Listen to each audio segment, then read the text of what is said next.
Isang higanting nuclear missile ang muling umarangkada sa kalangitan ng Russia at ngayon muling nag-aalala ang buong mundo. Sa pinakahuling ulat mula sa Moscow, matagumpay umanong isinagawa ng Russia ang panibagong test ng kanilang RS-28 Sarmat, ang intercontinental ballistic missile na tinatawag din sa bansag na Satan II. Isa itong sandatang sinasabing kayang magdala ng maraming nuclear warheads at tumama sa target mula sa napakalayong distansya. Habang patuloy ang tensyon sa pagitan ng Russia at kanluran, marami ngayon ang nagtatanong, simpleng military exercise lamang ba ito o isang direktang babala sa Amerika at NATO? Sa mga nakalipas na taon, naging sentro ng pandaigdigang usapin ang modernisasyon ng nuclear arsenal ng Russia. Habang nagpapatuloy ang digmaan sa Ukraine at tumitindi ang tensyon sa Europa, mas agresibo ring ipinapakita ng Moscow ang kanilang kakayahang militar. Isa sa pinakamahalagang bahagi ng programang ito, ang RS-28 Sarmat, isang missile na dinisenyo upang palitan ang mga lumang Soviet-era nuclear system. Ayon sa mga opisyal ng Russia, matagumpay umanong nailunsad at nasubok ang missile nitong mga nakaraang araw. Bagamat hindi lahat ng detalye ay isinapubliko, sinabi ng Kremlin na naabot ng missile ang target nito matapos ang isang long-range flight test. Kagad itong naging laman ng mga international headlines dahil sa reputasyon ng Sarmat bilang isa sa pinakamakapangyarihang nuclear missile na nagawa sa modernong panahon. Ang RS-28 Sarmat ay kabilang sa uri ng Intercontinental Ballistic Missile o ICBM. Ang ganitong uri ng missile ay idinisenyo upang maglakbay ng libu-libong kilometro at magdala ng nuclear warheads patungo sa malalayong target. Sa madaling salita, ito ang klase ng sandatang ginagamit bilang pangunahing bahagi ng nuclear deterrence ng malalaking bansa. Ngunit ang nagpapabigat sa pangalan ng Sarmat ay hindi lamang ang laki nito. Ayon sa Russia, kaya nitong magdala ng Multiple Independently Targetable Reentry Vehicles o MIRV. Ibig sabihin, isang missile lamang ang maaring magbitbit ng maraming nuclear warheads na kayang tumama sa magkakaibang target ng sabay-sabay. Dahil dito, mas mahirap itong pigilan gamit ang kasalukuyang missile defense systems. Tinatawag din itong Satan II ng NATO, isang bansag na lalong nagdagdag sa reputasyon nito bilang isang nakakatakot na sandata. Sa mga ulat, sinasabing kaya nitong magdala ng napakalakas na nuclear payload at posibleng gumamit ng hindi pangkaraniwang flight path upang makaiwas sa radar at interception system ng kalaban.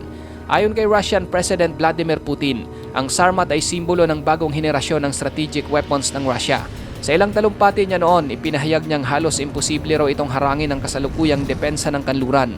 Para sa Moscow, hindi lamang ito simpleng missile, isa itong malinaw na pagpapakita na nananatiling nuclear superpower ang Russia. Gayunpaman, hindi lahat ay agad naniniwala sa mga pahayag ng Kremlin. May ilang Western analyst na nagsasabing posibleng may halong propaganda ang ilan sa claims tungkol sa kakayahan ng missile. Bagamat kinikilala nilang napakalakas ng Sarmat, may mga eksperto ring naniniwalang maaring pinalaki ng Russia ang tunay nitong kakayahan upang maghasik ng psychological pressure laban sa NATO at Amerika. Sa kabila nito, seryoso pa rin ang pagtingin ng kanluran sa anumang test ng nuclear-capable missile ng Russia. Sa panahon ngayon, kahit isang military exercise lamang ay maaaring magdulot ng pag-aalala sa pandaigdigang seguridad, lalo na kung ang sangkot ay isang bansang may isa sa pinakamalalaking nuclear arsenal sa buong mundo. Hindi rin may kakaila na ang timing ng missile test ay talagang strategic sapagkat habang nagpapatuloy ang suporta ng Amerika at NATO sa Ukraine, paulit-ulit ding naglalabas ng matitinding pahayag ang Moscow laban sa kanluran. Kaya para sa maraming analyst, ang test na ito ay hindi lamang tungkol sa teknolohiya, isa rin itong geopolitical message ng Russia. May ilan ding naniniwalang layunin ng Russia na ipakita sa mundo na kahit nahaharap ito sa sanctions at matitinding pressure mula sa kanluran, patuloy pa rin nilang napapaunlad ang kanilang military technology. Sa madaling salita, ipinapakita ng Kremlin na hindi humihina ang kanilang kakayahang militar sa kabila ng mga pandaigdigang hamon. Samantala, nananatiling sensitibo ang usapin sa nuclear weapon sa pandaigdigang komunidad.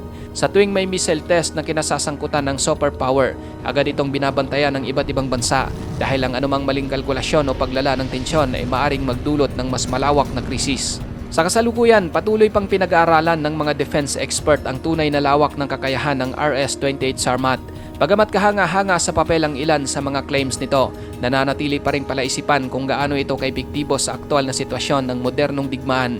Ngunit isang bagay ang malinaw, ang muling pagpapakita ng Russia ng ganitong uri ng sandata ay nagpapaalala sa mundo na nananatiling buhay ang nuclear competition sa pagitan ng malalaking bansa. Sa halip na tuluyang mawala matapos ang Cold War, tila pumapasok lamang ito ngayon sa isang mas moderno at mas komplikadong yugto. Ngayon mga kapatid, habang nagpapatuloy ang tensyon sa pagitan ng Russia, Amerika at NATO, ang bawat missile test ay hindi lamang simpleng balita tungkol sa armas, isa itong paalala kung gaano kasensitibo ang balanse ng kapangyarihan sa mundo. At sa paglitaw muli ng RS-28 Sarmat sa mga pandaigdigang ulat, muling bumabalik ang tanong na matagal nang bumabagabag sa sangkatauhan. Hanggang saan kaya ang kayang marating ng modernong military kompetisyon bago tuluyang malagay sa panganib ang pandaigdigang kapayapaan?